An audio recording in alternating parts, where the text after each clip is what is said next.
चलो अब मैं फ़ोन रखती हूँ।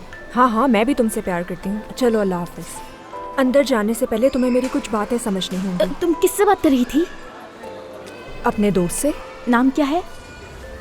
मीरो। और तुम तो उससे पहले भी मिल चुकी हो। ये नाम मुझे काफ़ी अधूरा सा लग रहा है। तुम्हें क्या लगता है?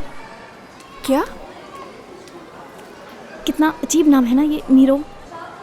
मीरो उसका निकनेम है, असल नाम तो उसका अमीर है। और हमें देर हो रही है, हमें चलना चाहिए। तो क्या तुम मीरो से मोहब्बत करती हो? हाँ बिल्कुल। बच्चे होंगे तुम दोनों के? गुलचे, क्या हो गया? ये कैसा सवाल कर रही हो तुम?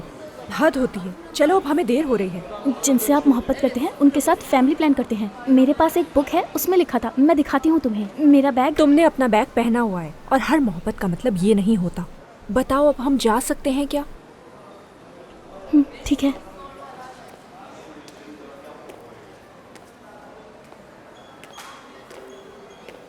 चलो हेडफोन्स लगाओ और अपने गाने सुनो। जब हम दुकान में जाएंगे तो तुम एक कोने में जाके आराम से बैठ जाना। मैं एक एक करके तुम्हें दूर से ड्रेस दिखाऊंगी, तुम सर हिला के मुझे हाँ या ना में जवाब दोगी। इस तरह हमारा काम टाइम से बहुत जल्दी ही खत्म हो जाएगा और तुम्हें किसी से परेशानी भी नहीं होगी। और चाहो तो तुम अपनी ड्राइंग भी कर सकती हो, ठीक है? ठीक है, समझ गई। मेरा बैग पहना हुआ है। तुम्हारा बैग कहीं पर भी नहीं जाएगा जब तक तुम उसे उतार कर रखोगी नहीं।